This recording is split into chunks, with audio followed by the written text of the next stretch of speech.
say good afternoon now. When Jeff started services, he said good morning. So I get to be a little different. I get to say good afternoon. For those of you who don't know me, my name is Joey Kosloski.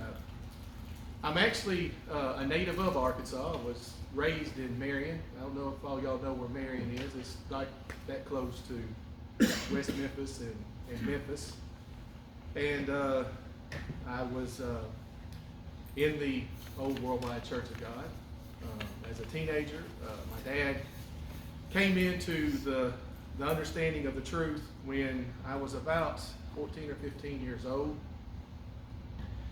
And me being the understanding teenager I was, you can imagine that I just eased right on into that transition of no Christmas, no Easter, but above all that, no more Friday night ball, no more Saturday tournaments.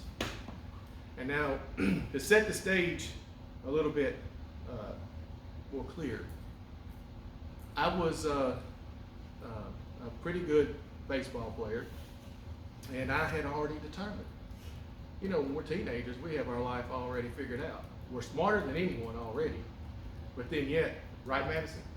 We're smarter than anyone already, but yet, you know, we got everything all figured out. I thought I was going to try to get a scholarship for the University of Arkansas, play for the Razorbacks, and then from there, surely I would get better and go on and be drafted somewhere and play pro ball. And God said, no, I've got other plans for you. But needless to say, I kicked and screamed. I fought against it. Didn't like it. I still attended church, you know, off and on. I never was really that into what was being taught or anything. Of course, I had to do what Dad said, and we didn't work on Saturday. We kept the holy days. I didn't play ball, which began to teach me a lesson today. As a matter of fact, I'll mention part of it today. But I also met this young lady here in YOU. And coming up this March, we will celebrate our 35th wedding anniversary. And so, because of my relationship with her and how we're walking together and trying to prove those things that really matter in life, because once you begin to be an adult and you start having kids and you see those eyes looking up at you, it hits you like a ton of bricks. This living being is depending on me. And it'll mature you real quick. And so, long story short, by the time I was about 28 years old, I finally understood what God's purpose for me was. And that's what he was trying to teach me all along, get my attention. And I understood, and it just was so clear to me that God had a better plan for me than what was in this world, what this world had to offer. And, you know, it took some time to get through to me, but later that year, in '98, we both were baptized. And unbeknownst to me, my minister at the time had other plans for me. And just later that next spring, after we got baptized at the previous feast, my minister asked, do you mind giving Bible studies and sermons? And I'm like, I can't do that. What do you mean give Bible studies? I'm just freshly baptized. How am I going to be able to do something like that? And so I began to, anyone who's ever given a sermonette or a sermon, you know, you never study like you do when you have to give a sermonette or a sermon, because you're really getting into making sure that what you're saying is what's in here. And so I got a good education that way, and so I began to be used by my minister, and we were doing things, you know, with the group that we were in. And so anyway, long story short, I'm here now, and me and Cindy deem it a tremendous honor to be here with you guys today. It really is humbling to be able to be here with you guys and to share the afternoon with you. I mean, what else is there? This is what it's all about. And so hopefully I'll be able to do you some good. If not, I'm going back across the river after the sunset. So you won't have to look at me probably again for quite a little while longer until Barney says, hey, mind coming back down here, and we'll see how all that works out. But anyway, as the sermonette mentioned, it doesn't take much to see that this world and its moral decline are on a crash course for destruction. Everything that we see, everyone is engaged in casting off all restraints. The thing that really gets me is there is no regard whatsoever for human life. No regard. Even the ones that are living, people just use them for whatever they want or whatever benefits them. And the lack of human decency is at an all-time low. It's just so sad. And so people are taught to simply just do whatever makes them feel good and brings them satisfaction. You know, that's what this world teaches. You know, you do you. You go do whatever you feel is right for you. There is an utter disregard, though, for the respect of human life and a public irreverence for the family concept given by God. We are warned, if I could just mention this before I really get started, we're warned in Matthew 24:12. Because lawlessness will abound, the love of many shall grow cold. Now, while this warning is frightening enough, who it's addressing should sober each and every one of us in this room. This is not a warning to the world. This waxing cold is a result of us letting the world get to us. This message is to the church. This message is to the people who know to do good, who know to do God's way. And he's saying that the warning is to not let our love of God's truth and the brethren grow cold. Now, we actually have a God-given tool to immerse ourselves in. It's a gift from God to help us as we continue to be pressed on all four sides, and we are. Every one of us in here feels the pressure. We all feel it. It's tough. It's tough to just try to go and walk and keep to yourself, mind your own business, without seemingly to stumble over trouble. But we actually have a God-given tool to help us that I will mention here in just a second. As we live in this world under subjection to the God of this world. Now, the title of this message, for those of you who like titles, is Be Diligent to Enter into that Rest. Be diligent to enter into that rest. And as we ponder the title of that, and as we start to focus on our subject matter for today, let's remember that in John 14:27, Christ tells us, or tells the disciples, my peace I leave with you. My peace I leave you. Not as the world gives do I give, but I leave you my peace. My peace I leave you. So Christ was speaking of a peace of mind, of our thoughts and expectations of entering into a far better kingdom than the one in which we were just discussing and presently living. Let's turn over now as we get started. Let's turn over to Hebrews 4. And I know some of us have probably been hearing God's truth for, I don't know, I guess there could be some here that have been hearing it for 50 years.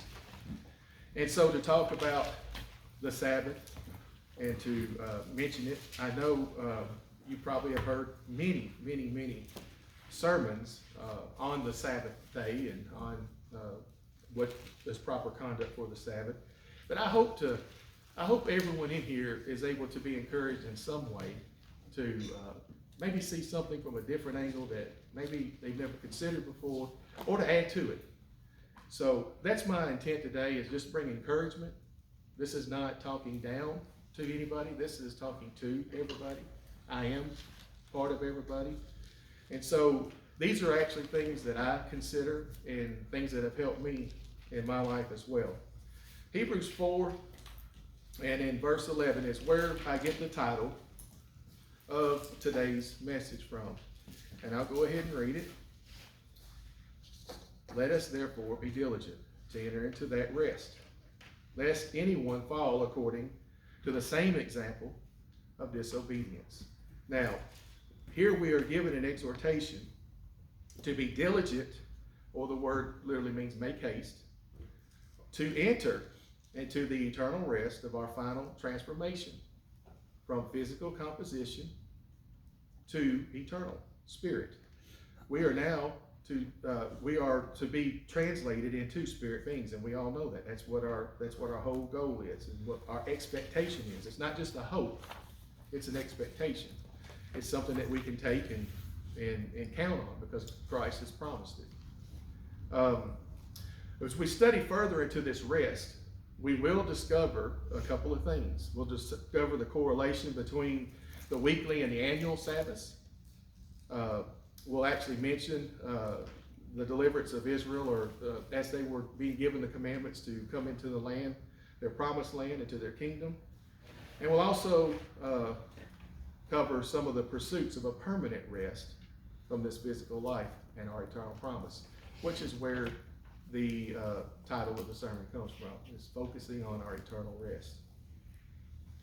So let's revisit some of our background, and a lot of this will be refresher. I get that. Just please bear with me, and hopefully it'll all come together at the end, and it'll all come to a nice point that'll give us something to sink our teeth into. So let's revisit some of our background from the Old Testament as we put all these components together. Exodus 20. We'll go back, obvious place. Exodus 20. And I'll read verses 8 through 11 for those who like to write it down.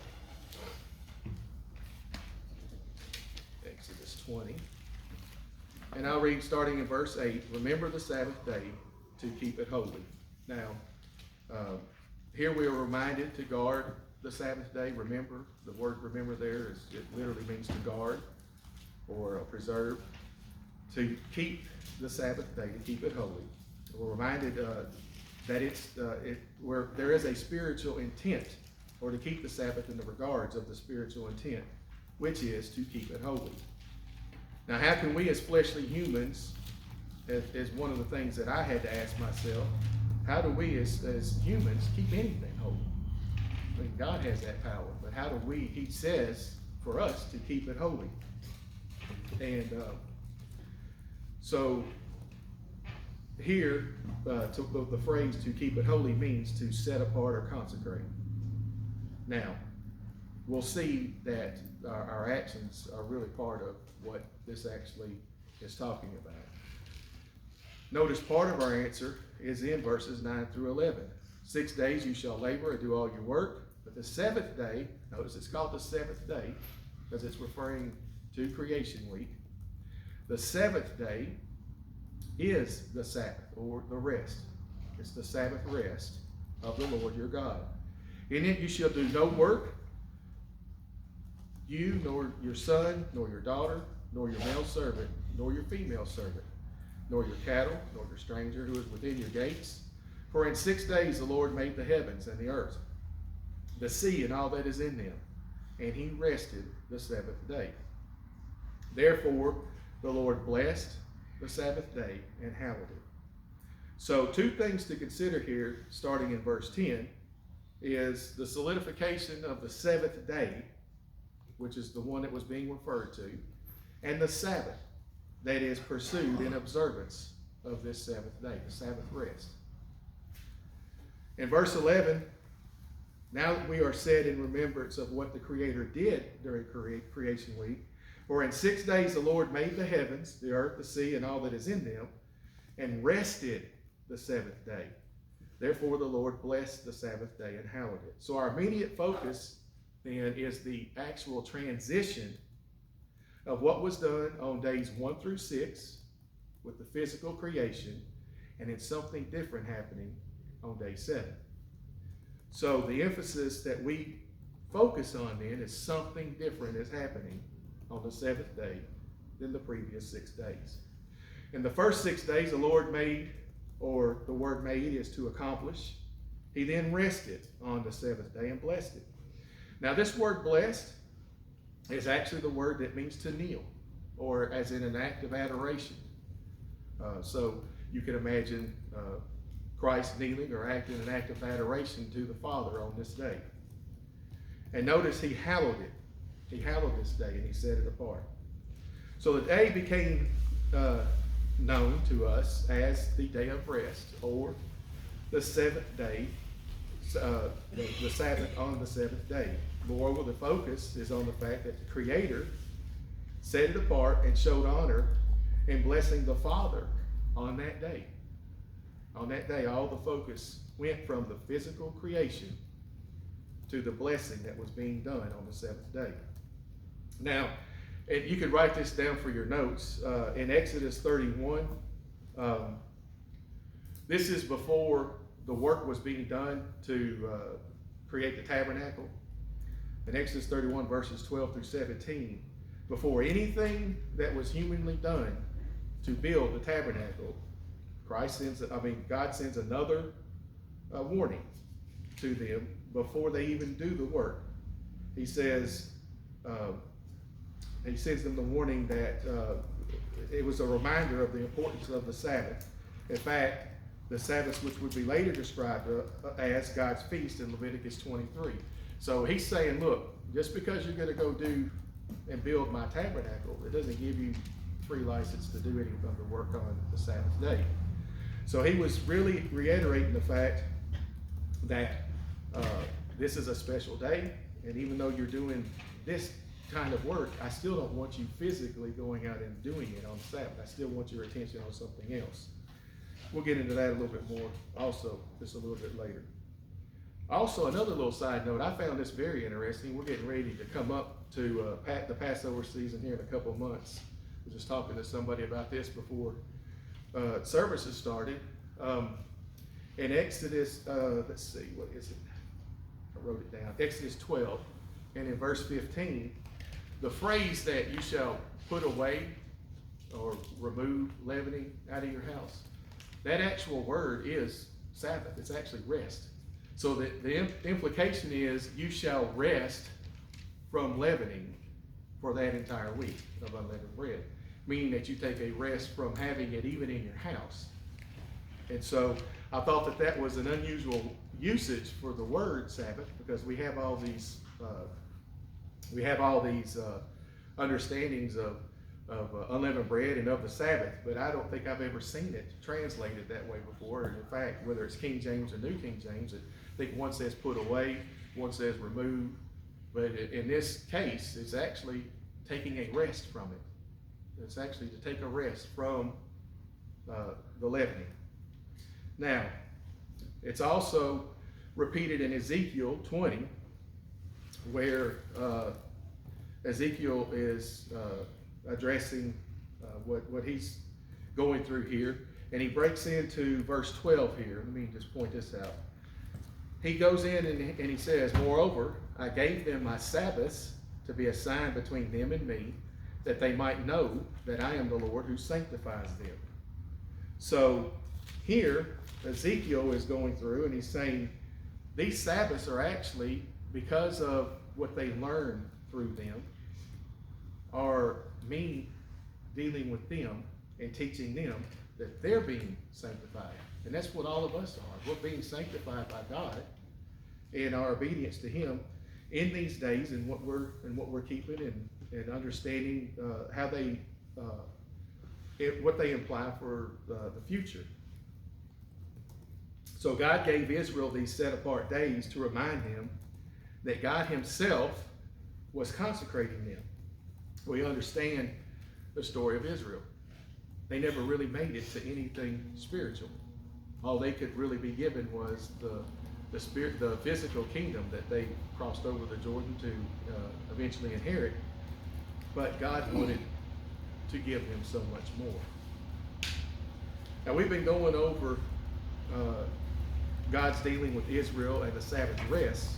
Let's turn back now our attention to Creation Week. So when we get to Creation Week, as we set the scenario, I'd like for us all to kind of consider one point. If we consider what all was present before the actual words, let there be light. What was present was God the Father, his Son, and the angelic realm. What was also present was the fact that the third of the angelic realm had rebelled and fallen. So now what was present was opposition to God's way. All this was present now when the statement is made, let there be light, and creation week begins. So I wanted to set that setting so that we could go into this now and see that as the recreation, as some put it, unfolds, and everything from days 1 to day 6, where man was actually created, transpires. What is happening is God is actually creating everything man needs for physical sustenance before he even gets there. So all this is being created and set out in order perfectly for our physical sustenance, for our existence. And when we're created and the breath of life is put in us, all of this is before us. All of this is already set in order for us and before us. Everything that mankind would need, like I said, for physical sustenance was provided, and everything was good. And in fact, after man was created, it was very good. All right. So, then man was created in God's image, and man was made alive. And as I mentioned, all of this work done days 1 through 6, because I'm gonna emphasize that. You know, you have days 1 through 6, then you have day 7. Everything done in days 1 through 6 was done for man's physical sustenance. And everything he needed, everything man was to inherit, was for their physical needs, was already present before them upon their existence in the world. Then, now, let's make a transition. Then, on the 7th day, the Creator rested. He ceased from his work that he did the first 6 days. He rested, and then did what? He blessed the 7th day and actually worshiped the Father and consecrated the day to be set apart as the 7th day. So then, what actually we could take into account here by what we just went over, then man witnessed that.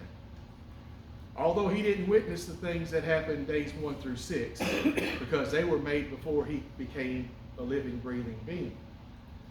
Man actually witnessed the consecrating of the 7th day.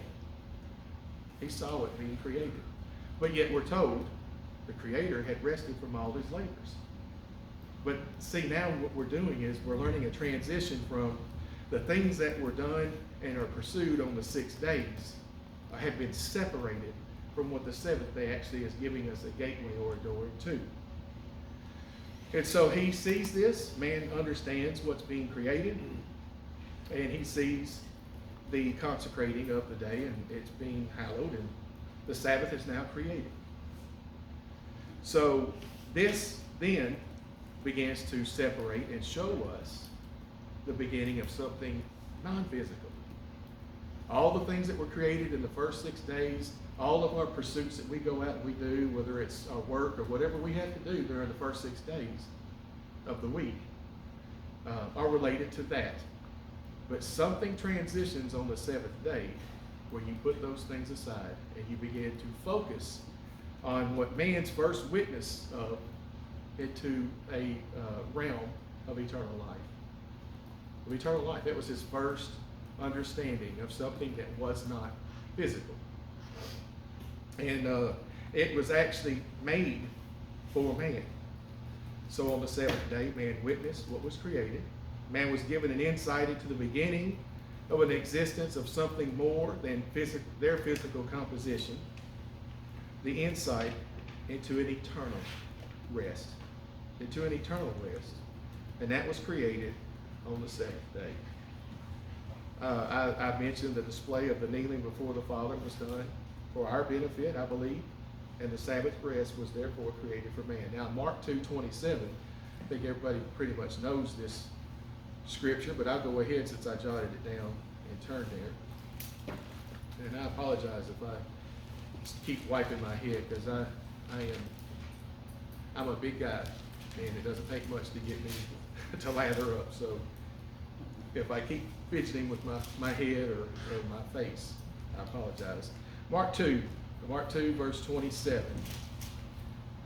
Here, breaking into the thought, he said to them, the Sabbath was made for man, and not man for the Sabbath.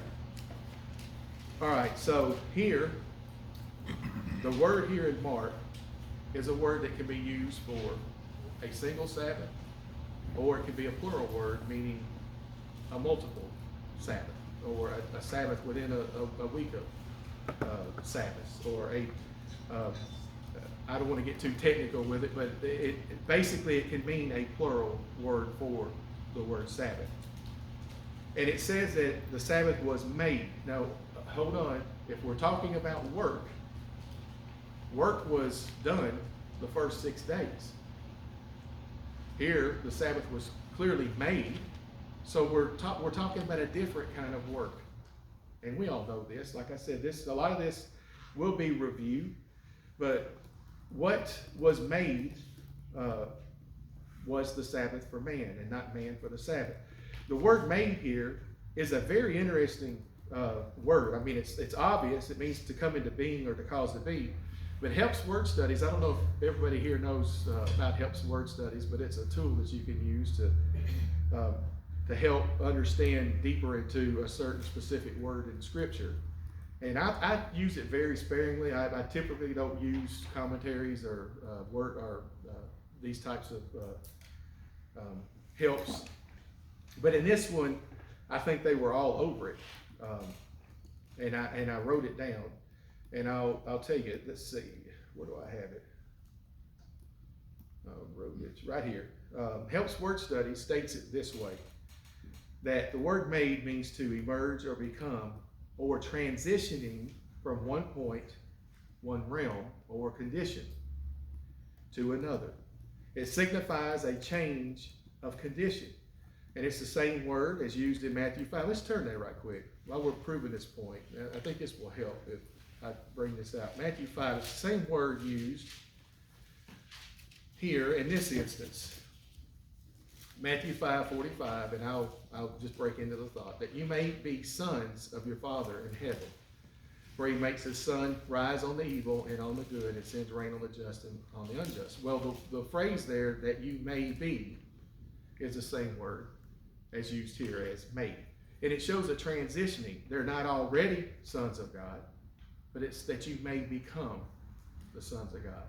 So it leads you into a transition. And this is a perfect word, I think, for the Sabbath being made for man, because it gives us the transition into understanding there's a greater purpose for us than everything physical here that we witness on a daily basis. And so it shows the transitioning from one thing to another. So the thing to build on here is this: God created the Sabbath on the seventh day. Remember, the seventh day was set apart, but it was called the Sabbath, okay? Which was to be holy time between man and him. After man sinned and was separated from God, he then began working with Israel as a nation, and to set them apart as a holy nation, or consecrate them, or do as it said in Ezekiel 20, to set them apart or consecrate. Eventually, they were given the instructions for all the reminders of their rests or Sabbaths through the weekly seventh-day Sabbath and to the annual Sabbaths. So now, as we get from the word in Mark that we were looking at, the Sabbaton, it's actually, although he is inferring here the weekly Sabbath, Christ uses the word for plural. And he's saying all of the Sabbaths were made for man. All of them. They were all there for our learning and for our good. And so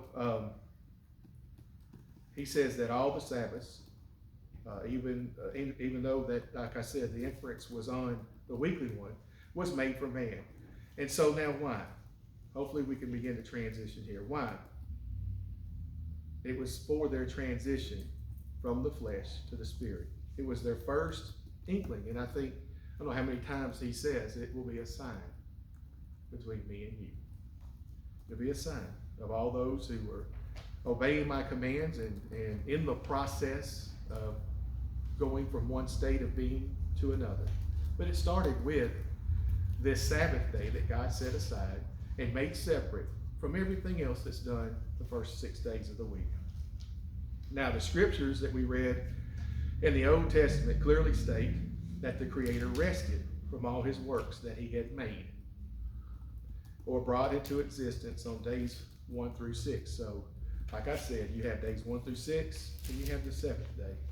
And clearly a transition was being made between the two. However, we see clearly that he didn't stop creating altogether. God has never stopped working. He didn't stop creating altogether. The transition that happened, or what was being concentrated on starting on the 7th day, was to help us to understand another realm, to transition us from the flesh to spiritual matters, to eternal matters. And so we clearly see that he didn't stop creating. And now we have this example for us to go out and follow. And we use this time as holy time. But, this transition was being made. And I mentioned the Father and Son, they continue to work. They don't stop working. I mean, they're always at work with this ultimate plan of bringing many sons to glory and of bringing us all into his kingdom as family members, as members of his very family. John 5 is where I go to next. I got a little note here on the fact that he is still working. And like I said, a lot of this is review, but hopefully it'll help us as we continue to make this transition from the flesh to the spirit, as we continue to see just the opportunity that we have on these Sabbaths, on the weekly Sabbath and on the annual Sabbath.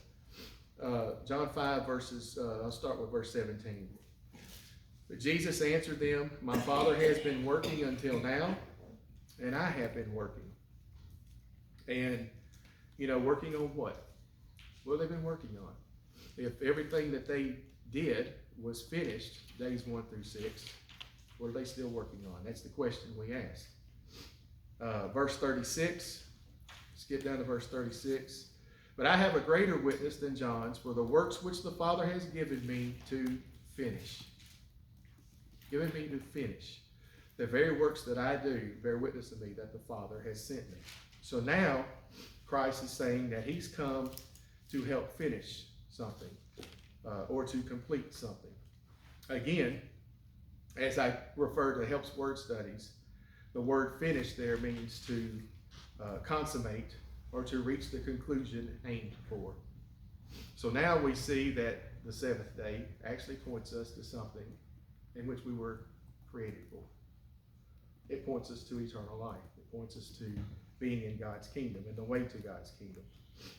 And so the work being finished is Christ bringing to fruition the transition of man from physical fleshly beings into eternal family members of the eternal Father. Now, the Sabbaths were made or created for holy time for us to reflect on that transition. Our focus then should absolutely be on that transition every Sabbath. Every single Sabbath, we should be focusing on this being completed. Everybody knows the verse in Isaiah 58:13. I'll mention it, but I want to talk about how it talks about if you'll turn your foot from seeking your pleasure on the Sabbath. If you'll just use this visual and you'll just use days 1 through 6 here, and your foot's turned here. Sunday, Monday, Tuesday, Wednesday, Thursday, Friday. There is 6. I almost forgot Friday there. But if you'll figure on your foot or your pursuits or what you're after, what you're going after those first 6 days. Now on the 7th day, the transition happens. And if you'll turn your foot away from the things that relate to this physical life, it's hard to do. It's hard to separate yourself from the things that are pressing you on all 4 sides. But the gate or the door that is open on the Sabbath is there, and it's a promise that if we go through it, he will refresh us, he will teach us, he will give us the things that we need to concentrate on the rest of the week. But if you don't do it on the Sabbath, if you don't meditate and you don't make sure that you're helping him to change you, which is what he's doing, he's changing you from a fleshly minded being to a spirit led being. If you don't do it on the Sabbath, you're not going to do it all week. You will not do it during the week. And actually what you're learning on the Sabbath is how to carry it in and do it the rest of the week. And inculcate it into Monday, Tuesday, don't let me forget Sunday. Sunday, Monday, Tuesday, Wednesday, Thursday, and the rest of the week. So if you don't take the time to present yourself before God and forget all about the things that are going on in this world and point yourself towards meditation and the things that God has promised. We heard, I don't know how many prayers we heard, prayer requests we heard before I came up here. Take that list. Make sure you go home and you go down the list. Pray for every one of them. You got time to do it on the Sabbath. God has set that time aside for us to do it. And the things that you pick up and you see about yourself that needs to be changed, work on it on the Sabbath. That time's been set aside between you and God for you to be able to do those things. And so, the focus then is make sure that you're not bringing those types of things, like I started out with Matthew 24. Lawlessness abounding is going to wear on all of us. Our job then is to make sure we don't bring that stuff with us to when we have services, when we have these days and the opportunities to come together and rejoice before God, when we have this set aside, set apart time to worship God, to praise him, to thank him, to pray to him, to ask for strength, to ask for guidance. All these tools that we have, all this access that we have because of this open door that was created on the Sabbath day to our eternal pursuits. So another thing that comes to my mind, every time I talk about this specific instance comes to my mind. I can't help but think of King Solomon. And, King Solomon had an immense amount of wisdom. He not only had wisdom, he had wealth, he had a lot going for him. But yet when you read Ecclesiastes, he continues to mention one phrase over and over and over again. And it's not just vanity of vanities, but the picturing of what he was calling vanity of vanities was under the sun. Under the sun. All is evil under the sun.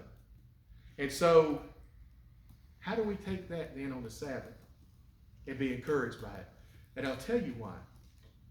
While he was talking about things that are going on under the sun and the injustice of it, the corruption that we see going on in the world, what God is doing on the Sabbath day is he's taking our attention from things under the sun and putting it over the sun.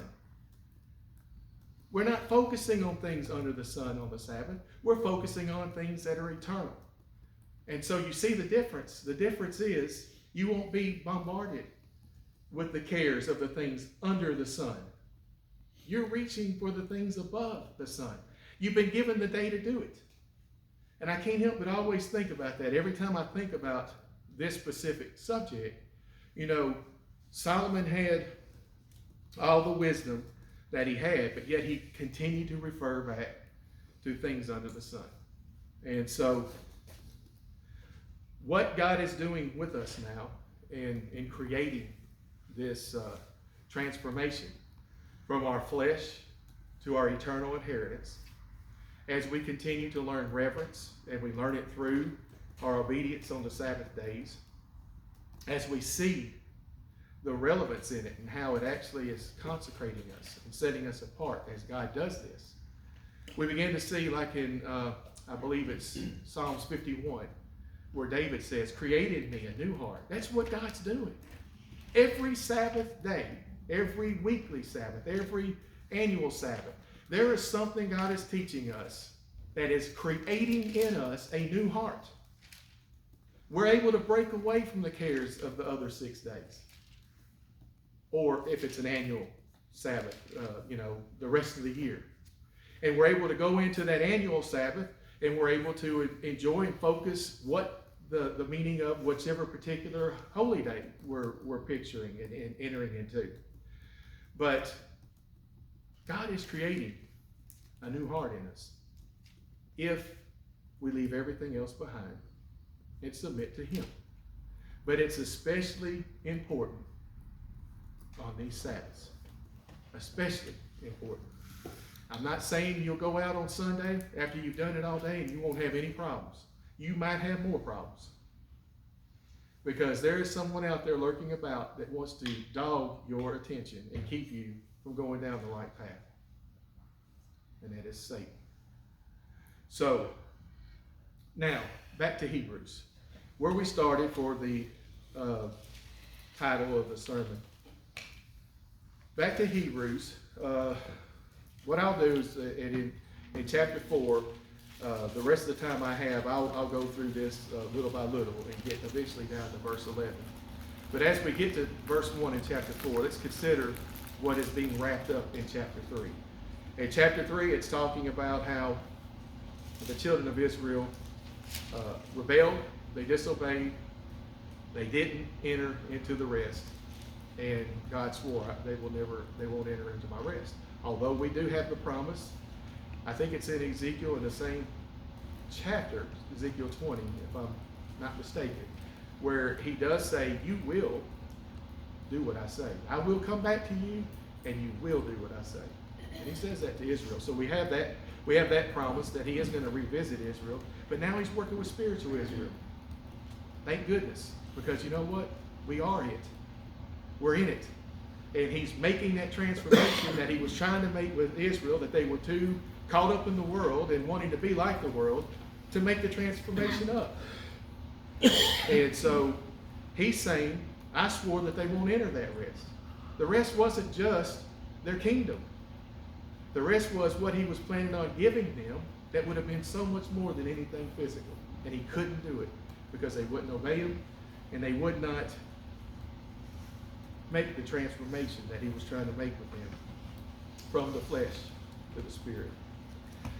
Now, so considering that, we'll go to verse 1 in chapter 4. And as we're doing this, also consider this. Who is this book addressed to? Hebrews. These aren't just people who are just learning about the Sabbath. These are well-educated people in God's law. So for him to be talking about entering this rest, and for him to be talking about something like this, these aren't people that didn't know about the Sabbath already. They were well-versed in the Sabbath. A lot of them were very well-educated leaders of the holy days and of the law and of everything else pertaining to what the Pharisees and Sadducees had guard of. So let's consider that as we read this. He's talking to people kind of sort of like us. We know the Sabbath. We know the Sabbath. So as we consider that, therefore, since a promise remains of entering his rest. Now, just because they didn't enter it, the promise still remains here in chapter 4. It remains. Let us fear. Okay, so now why us? Because we're the ones that have the promise of entering that rest. And if it's just talking about the physical rest that you take on the Sabbath, then it wouldn't be referring here to a picture of looking forward to entering a better rest. So he's saying, therefore, since a promise remains of entering his rest, let us fear, lest any of you seem to have come short of it. So the exhortation here is the fear of falling short. of entering into this promise. It's very serious. We all have that same warning. All of us. I don't care how long we've been keeping the Sabbath.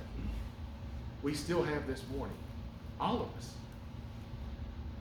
Things that happen in days 1 through 6 of creation will take you right out of the appreciation of what our weekly and annual Sabbaths represent.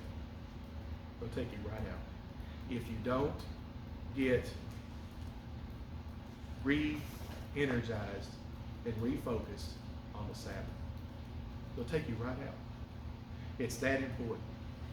Now, verse 2, for indeed the gospel was preached to us as well as to them. When was the gospel preached to them? It says in my Bible that Jesus Christ came preaching the good news of the gospel. So when did they ever get the gospel preached? Well, they were having it began in the understanding in which they had. They couldn't even do well with what they were given. So they were in a sense being set up to receive what we now have the opportunity to receive. They just couldn't do it. We can see it says it was preached to them, as well as to them, but the word which they heard did not profit them. Why? Not being mixed with faith in those who heard it. Not being mixed with faith in those who heard it. It takes a lot to devote your whole day on the Sabbath to God and pursuing Him and doing those things which He says, hey, this is my Sabbath day. I want you to be my son. I want you to be my daughter. I want you to be in my family. But you got to show me you want it. I'm not going to give you the keys to eternity just because you physically rest and don't do any work on this day. I want to see the transformation that tells me you're not worried about what's going on in days 1 through 6 of creation. Show me. Give me one day. Give me one day where you devote yourself to pursuing what I've got. And guess what? When you do that, I guarantee you it'll carry into the rest of the week. You will learn to make time for study and prayer every day. You will learn to carry those good habits over into the rest of the week. But like I said before, if you don't do it on the Sabbath, you will not do it the rest of the week. You'll be too busy. You'll be too busy because why? Your mind will be on everything else that's going on underneath the sun constantly. And I thought, look, I'm raising my hand. I'm just as guilty. You know, this is very real to all of us. Now, so once again, we're led back to the rest that was taken from the works that were already completed, but looking forward to entering another rest. All right, so now let's see. I don't think I read verse 3. So now let me go to verse 3. For we who have believed For we who have believed do enter that rest. Okay, if I just read the words and don't add words to it, I think we'll all be better off for it. Let me try this again. Verse 3. For we who have believed do enter that rest, as He said. See, I told you I could do this.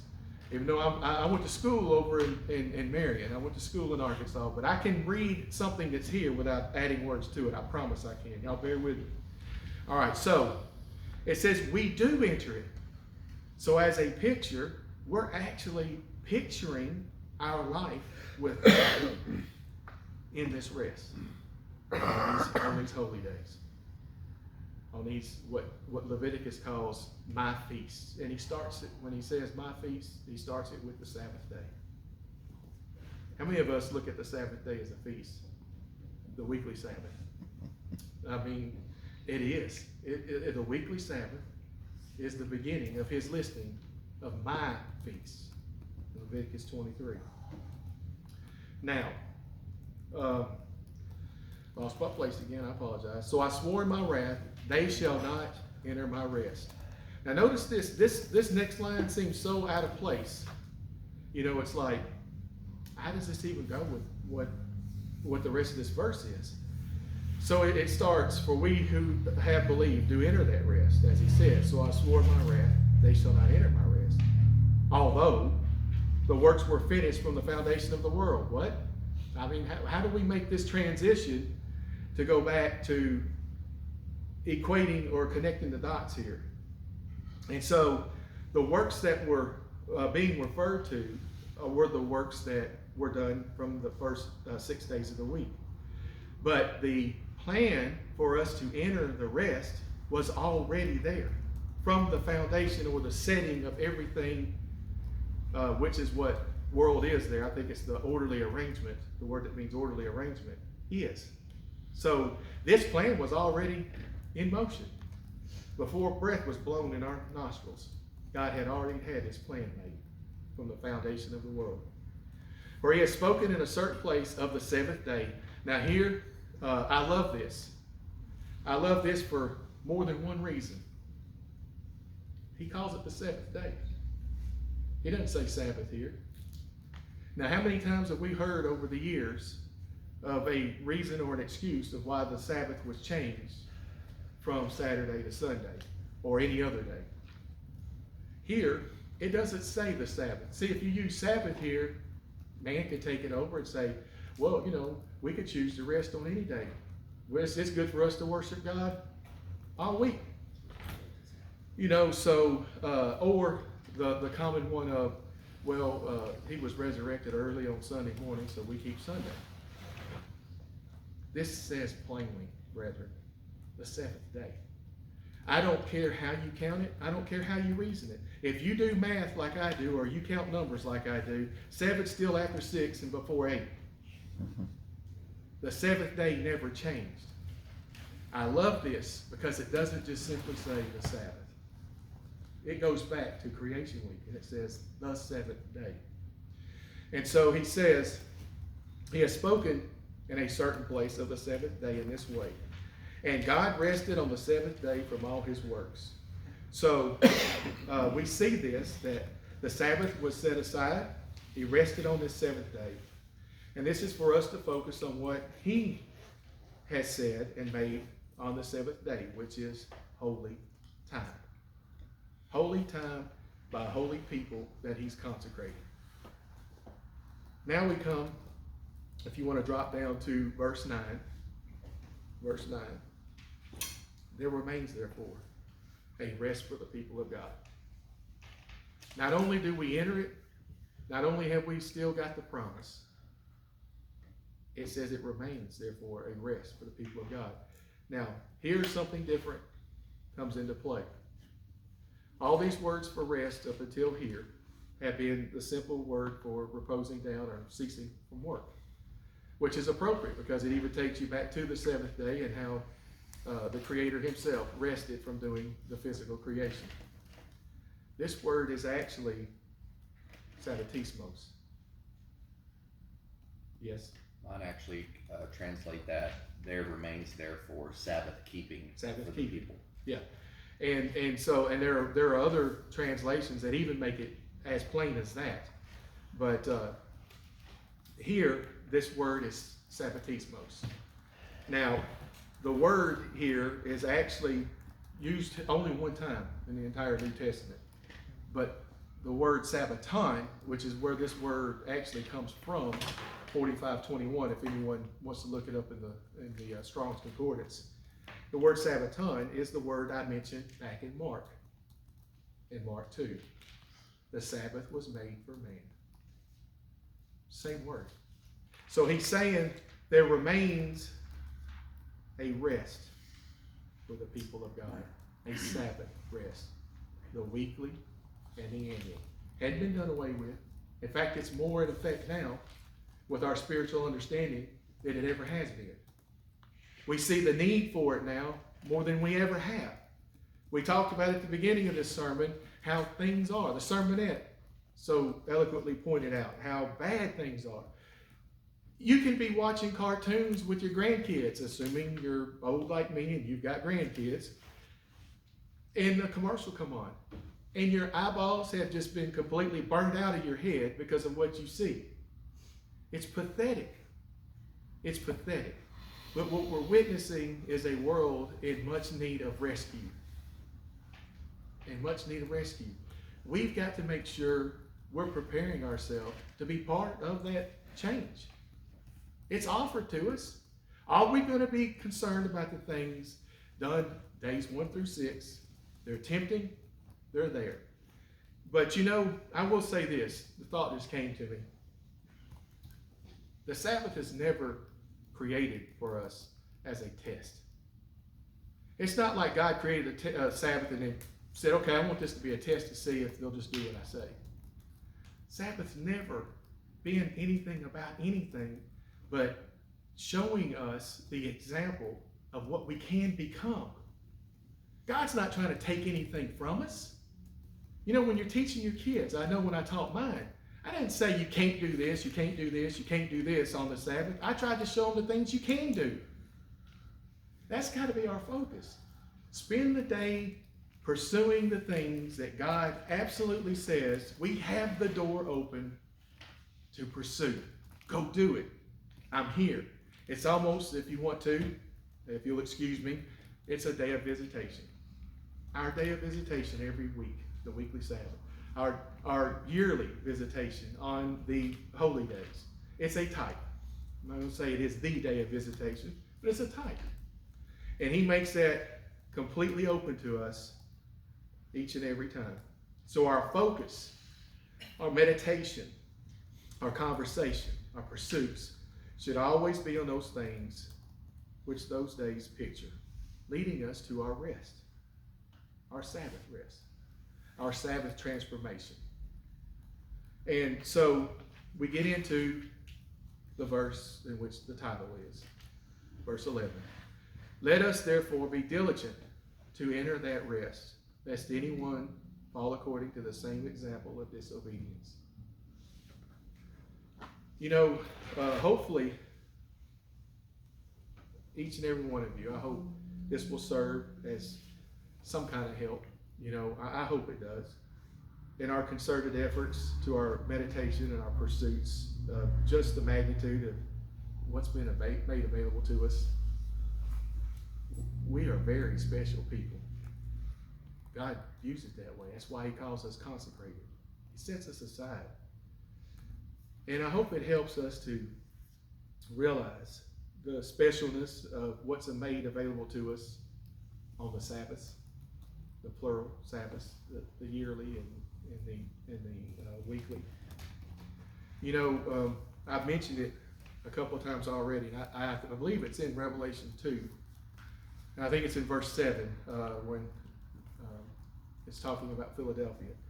He describes himself as the one who opens and no one shuts. Satan cannot shut that door that God has opened. Only you can allow it. Only you can allow distractions to pull you away from the door that's right there before you. And the distractions are all out there. They're out there on every corner. So we have a very important door that has been opened to us on those special consecrated holy days. They're special. You're special. And what God has in store for us to transition from, I'm standing here now and I'm aching. My knees hurting, my back's hurting. My voice box is hurting a little bit because I'm not used to speaking for an hour at a time. But there'll be one day we won't focus on those things. We have that promise, that expectation of being transferred, completing the transition that God is bringing us to. And it is into his eternal family as his sons and daughters.